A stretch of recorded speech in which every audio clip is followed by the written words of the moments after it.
ensemble. Je voudrais qu'on parle d'un autre allié de Moscou en Europe, en l'occurrence la Serbie, pour une raison que vous avez peut-être suivie pendant le week-end, puisque hier, il y a eu une sorte d'éruption à nouveau de tensions entre Serbes et Kosovars à la frontière, vous le voyez, entre le Kosovo et la Serbie. Alors, le prétexte, c'était une histoire de plaque d'immatriculation que les Serbes du Kosovo devaient apposer sur leur voiture, et puis un permis de rentrer sur le territoire. Aussitôt, un échange de coups de feu, il n'y a pas eu de blessés, les sirènes retentissent partout, l'Occident prend parti bien sûr pour le Kosovo, Moscou pour la Serbie, c'est classique, mais c'est assez intéressant de revoir cette tectonique des plaques. L'OTAN dit on est prêt. De le dire. Oui, exactement. On est prêt à intervenir. Ce qui nous intéresse, c'est que ça vient dans un contexte assez fort en Serbie, avec, regardez le tweet de ce député, Vladimir Đukanović, qui dit « Il me semble que la Serbie va être contrainte de commencer, et évidemment ce terme, il vous est familier maintenant, la dénazification des Balkans. J'aimerais me tromper, dit-il. Sophie, c'est une sémantique qu'on connaît par cœur. Alors quand on sait en plus qu'il parle du Kosovo, qui est très largement musulman, ça manque pas de sel. Évidemment. Alors, en même temps, comparaison n'est pas raison. Enfin, le Kosovo et l'Ukraine... ah non, bien sûr. Là, je disais, c'est un autre allié, simplement. Mais bien sûr. Mais on voit bien que la Serbie, d'ailleurs, va vraisemblablement être confrontée à un autre type de dilemme, c'est-à-dire, d'une part, sa russophilie... éternelle, j'allais dire, oui. Certes. Et puis, mais d'autre part, quand même, le fait qu'elle est candidate à l'entrée à l'Union européenne. Oui. Tout en n'étant pas reconnue par un certain nombre de pays de l'UE. Voilà, donc elle est dans une, enfin, me semble-t-il, dans une situation assez complexe. Et il me semble que, notamment au sein de l'Union européenne, toute cette agitation en Serbie est regardée de très près, car il y a un phénomène possible aussi, c'est est-ce qu'un certain nombre de pays peuvent devenir le cheval de Troie de Moscou et de la Russie au sein de l'Union européenne. Et la Serbie, en se découvrant de cette manière, ne se rend peut-être pas tout à fait service. Voilà. Je rappelle qu'il y a 3700 soldats de la KFOR, c'est la force d'interposition de l'OTAN, qui sont là. Alors on sait malgré tout que la Serbie et Moscou partagent un ressentiment commun vis-à-vis de l'OTAN. Donc c'est quelque chose de fort. Est-ce que des pays comme la Serbie peuvent profiter de ce qui se passe, je mets des guillemets à profiter de ce qui se passe en Ukraine? Profiter, je ne sais pas, mais vous avez raison de rappeler que depuis 1979, et donc l'opération de l'OTAN sans mandat de l'ONU pour protéger la partie du Kosovo, donc la partie à l'époque albanophone de la Serbie. 1999. Qu'est-ce que j'ai dit 99, pardon. Oui. 99. En plus, c'est l'Iran peut-être. J'étais sur place à l'époque, effectivement. En février 1979, c'est plutôt Téhéran. 99, tout à fait.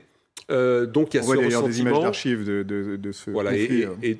Et Poutine, très souvent dans les griefs faits sur l'humiliation, sur l'OTAN qui déborde, qui ne respecte rien, il y a notamment donc 99 cette campagne de 90 jours de mémoire de frappes aériennes, uniquement des frappes aériennes, pour faire céder la Serbie.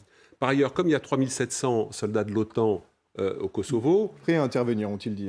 Bien sûr, c'est une plaque intéressante pour des manœuvres russes, et notamment du GRU, donc le renseignement militaire russe, mais qui, à la différence du renseignement militaire français, a aussi des troupes d'action pour déstabiliser, pour créer des incidents, pour faire de la propagande, pour essayer de monter les communautés les unes contre les autres, parce qu'il y a des Serbes au Kosovo.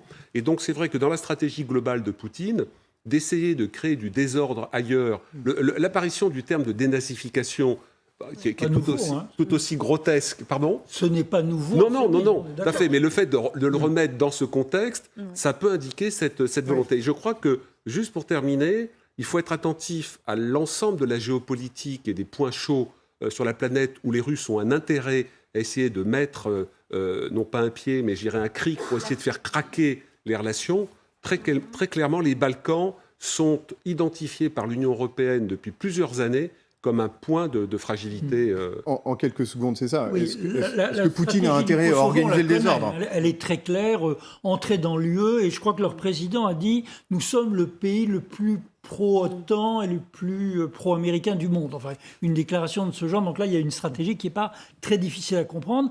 Elle est probablement plus subtile du côté de la Serbie, qui a le problème de ces Serbes de l'autre côté de la frontière. Tout ça, c'est fait pour une histoire de papier d'identité dans le pour nord du franchir Kosovo. la frontière, et qui a évidemment ce ressentiment qui remonte à 99. Ludmilla, en quelques mots.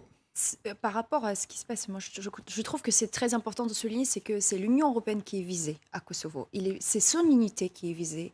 Et ça rentre aussi dans l'ensemble des choses qui se sont passées, c'est-à-dire la manipulation par le gaz de la Russie, de la part de la Russie, la manipulation par le blé. Cette idéologie en fait qui se propage de dénazification, qui se trouve d'ailleurs très très contaminante en fait et très nocif, s'il n'y a pas une action qui est prise pour contrer ça en termes de l'espace public, pour dire des choses, pour un peu décortiquer.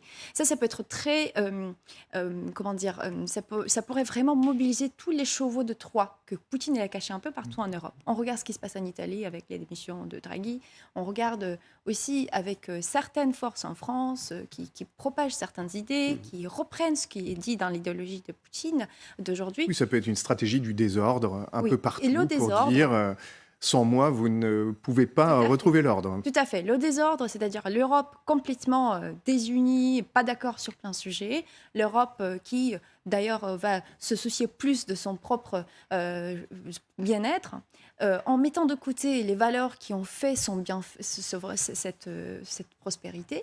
C'est ça qu'il vise.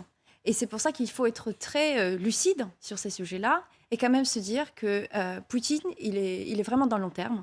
Est-ce que nous, on est dans le long terme? Est-ce qu'on a des réponses à apporter sur ce long terme? Ça, c'est la bonne question. Et Kosovo, ça sera aussi un des exemples de réaction pour voir ça. Bon.